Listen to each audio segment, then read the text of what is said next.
Pernahkah Anda mendengar tentang seorang ulama yang dijuluki sebagai dokter hati? Seorang murid kesayangan Ibnu Taimiyah yang kata-katanya menembus jiwa, menenangkan hati, sekaligus membakar semangat umat.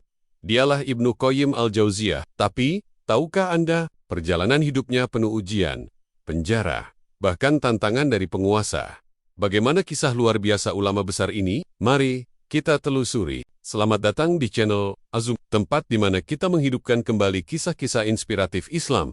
Jangan lupa tekan like, subscribe, dan aktifkan lonceng notifikasi agar tidak ketinggalan kisah penuh hikmah berikutnya. Ibnu Qayyim al-Jauziyah lahir pada tahun 1292 Masehi di kota Damaskus. Nama aslinya adalah Muhammad bin Abu Bakar bin Ayyub Az-Zuri'ad Dimashqi.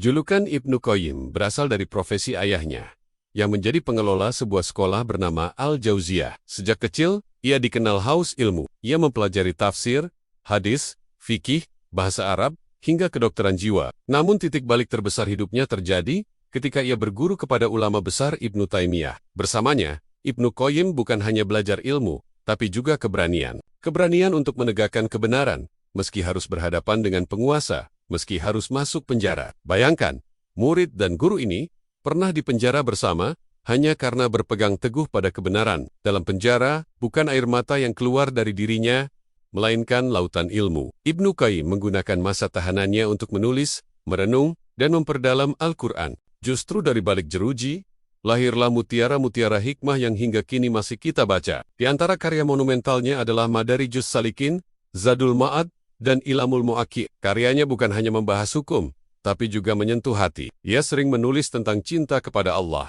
tentang penyembuhan hati, dan tentang pentingnya doa. Kalimatnya begitu indah, hingga banyak orang menjulukinya sebagai dokter hati umat Islam setelah perjuangan panjang dalam menuntut ilmu dan menebar hikmah. Ibnu Qayyim wafat pada tahun 1350 di Damaskus. Ia meninggalkan warisan ilmu yang tak lekang oleh waktu, yang masih dibaca dan dikaji ratusan tahun setelah wafatnya. Kisah Ibnu Qayyim al-Jauziyah mengajarkan kita bahwa ilmu bukan hanya untuk dipelajari, tapi untuk menghidupkan hati. Pertanyaannya, apakah kita sudah menjadikan ilmu sebagai cahaya dalam hidup kita? Jika kisah ini menginspirasi, jangan lupa like dan share, agar lebih banyak orang merasakan manfaatnya.